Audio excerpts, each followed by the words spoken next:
ebizibu by'enseno tobirina gwe wekka tobirina wekka weekomba ate yakusinza mulaba makooti batudde ku nkato bikansa bibaluma bali bubi munnange teweekyawa tobirina gwe wekka nange bwetyo ebizibu by'enseno tobirina gwe wekka.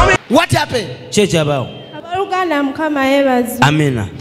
Nze mu mwaka guno mwezi gw'okutaano nafiirwa muganda wange yafiirawo Kawempe mu accident nga yakamala okuva ewaka ne wayitawo ebbanga tini jjajja wange n'afa ne wayitawo akaseera katini sisita wange omulala twakamuziika. Olifa kyerabidde mwana wange. Will you forget that, my daughter? Sisobola kyerabira kubanga kiva ku famire yaffe n'essawa ya kakati mama embeera gyali musinungi ebintu bisula bimutuga.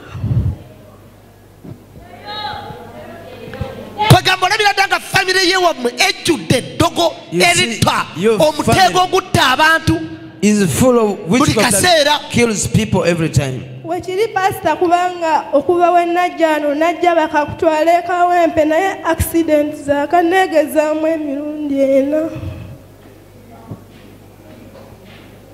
Gamba nti kabiddeyo gye byava mu linnya lya Yesu. So go back to the sender in the name of Jesus Christ. Bisindike bisindike. Send them back to the sender. Bisindike gamba kabiddeyo. Kabiddeyo gye byava. Kabiddeyo. Yita Yesu ng'oyita nnyo Yesu Yesu. Call Jesus. Waliwo eddogo erigenda okufulutuka mu lubuto lwo. Which was going to come out of your stomach. Yita. Call. Yita. Call. Yita. Call Jesus. Yita. Call. Yita nnyo. Call Jesus. Didyo. Go. Genda. Never come back in your life. Tokomanga omulamu bwe. Go. Genda. In the name of Jesus Christ. Mu linnya lya Yesu Kristo. ebizibu by'enseno tobirina gwe wekka Tobirina wekka weekomba ate yakusinza